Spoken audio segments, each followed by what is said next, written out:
안녕하세요. 코인우먼입니다. 이번 주 금리, GDP 등 중요한 경제 이벤트를 앞두고 다우와 S&P는 소폭 상승하고 나스닥은 소폭 하락으로 혼조세로 장을 마감했는데요.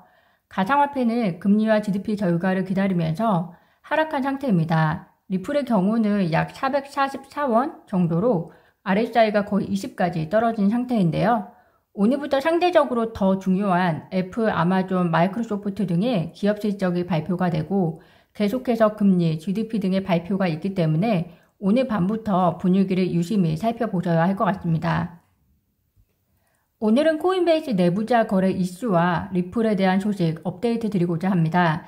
영상 시청 전에 구독과 좋아요, 알림 설정은 코인우먼에게 큰 힘이 되오니 정중히 부탁드립니다. 잘 알고 계시는 코인베이스 내부자 거래와 관련해서 미국증권거래위원회 SEC가 코인베이스를 미국인에게 미등록 유가증권 거래를 허용한 혐의로 조사를 진행 중인 것으로 알려졌습니다. 거래소에 대해서는 혐의를 별도로 적용하지 않기로 했던 SEC의 발언이 또 무색해지는 순간인데요. SEC는 지난주 거래소 전 상품관리자를 상대로 제기된 내부자 거래 사건에서 코인베이스에 상장된 암호화폐 7개가 유가증권이라고 주장했었는데요. 한편 코인베이스는 SEC가 암호화폐가 어떻게 증권으로 간주될 수 있는지를 정의하는 명확한 규칙을 제공하지 않았다고 비판하면서 기존 증권법이 암호화폐에 맞지 않을 수 있다고 말하고 있습니다. 애초에 내부자 거래 정황을 확인하고 당국에 적극적으로 알리고 협력했던 코인베이스를 상대로 증권과 암호화폐에 대한 명확한 규정이 없는 상태에서 조사를 벌인다는 것은 결국 권력 남용으로밖에 보이지 않는데요. 미국 의회는 지난 청문회 말고 이런 SEC 행보에 제재를 가할 마음이 없는지 참 궁금합니다. 코인베이스는 최근 거래소가 합법적으로 상장할 수 있는 모든 토큰을 상장하겠다는 목표를 세웠었는데요. SEC가 언급한 바로는 코인베이스의 토큰 상장이 증가하는 관행을 더 자세히 살펴보는 과정에서 이를 발견했다고 합니다. 관행을 자세히 살펴보고 재판하는 데 에너지를 쓸 것이 아니라 관행을 바탕으로 명확한 규칙을 어떻게 논의할 것인지 관련 기관, 대중들과 다 같이 논의하고 제정하는 것이 먼저인 것이 아닌가라는 생각이 드는데요. 이런 순서는 관련 업종이 아닌 사람들도 다 알만한 내용일 텐데 귀닫고 전진하는 SEC의 행태 참 답답합니다.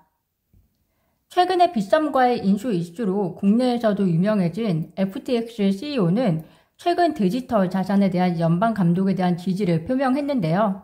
그는 SEC가 적격 토큰의 규제를 책임질 것이라고 말하면서 암호화폐에 대한 연방 정부의 감독에 찬성하는 발언을 했습니다. FTX는 가상자산뿐 아니라 주식거래 업무까지 하는 회사로서 최근에 온라인 증권거래 플랫폼인 로빈후드 지분을 취득하면서 로빈후드 인수를 검토하고 있다는 관측까지 나왔는데요. FTX는 가상화폐 거래소이긴 하나 본인들의 더 큰 비즈니스 그림을 위해 SEC에게 잘 보이는 것이 더 낫다고 판단했을 수도 있다는 생각이 듭니다. 갑자기 FTX가 현재 사업 확장을 위해 열심히 투자받고 있는 돈들은 과연 적절하게 쓰이고 있는 것인지도 갑자기 의구심이 드는 오늘인데요. SEC와 코인베이스의 갈등은 처음이 아닙니다. 2021년 9월 코인베이스는 프로그램 런칭을 놓고 SEC와 갈등이 불거진 적도 있었는데요. 코인베이스는 고객이 특정 코인에 대한 관심을 얻는 데 도움이 될 수 있는 랜드피처 프로그램을 출시할 준비를 했었는데요. SEC가 소송을 제기하겠다고 위협하자 그들의 프로그램을 취소한 적도 있었습니다. 협박과 소송을 통해 돈을 갈취하는 전문가도 아니고 갑자기 게리 겐실러를 누가 임명했나 보니 바이든이었는데요. 최근에 바이든의 입지가 참 어려운 상황에서 게리 겐실러도 한몫하는 것 같습니다. 한편 리플의 브래드 갈링하우스 CEO가 25일 엑소스 핀테크 행사에서 열린 인터뷰에서 미국 증권거래위원회 SEC와의 소송에 관한 질문에 승소를 확신한다라고 자신감을 보였습니다.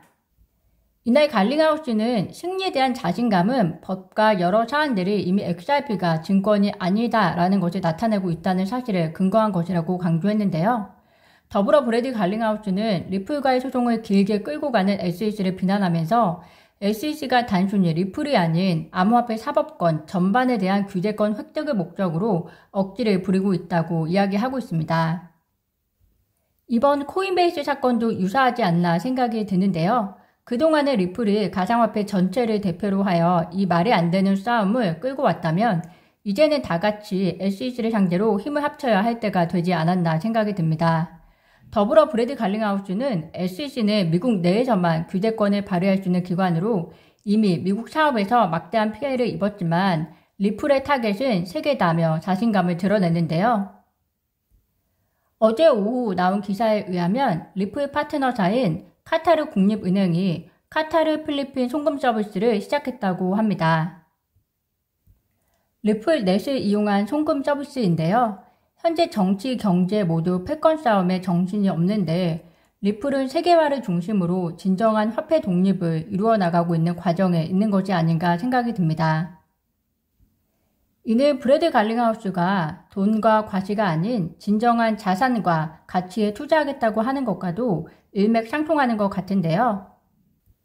오늘은 코인베이스 내부자 이슈와 그리고 브래드 갈링하우스의 승리 확신 선언에 대해서 업데이트 드렸습니다.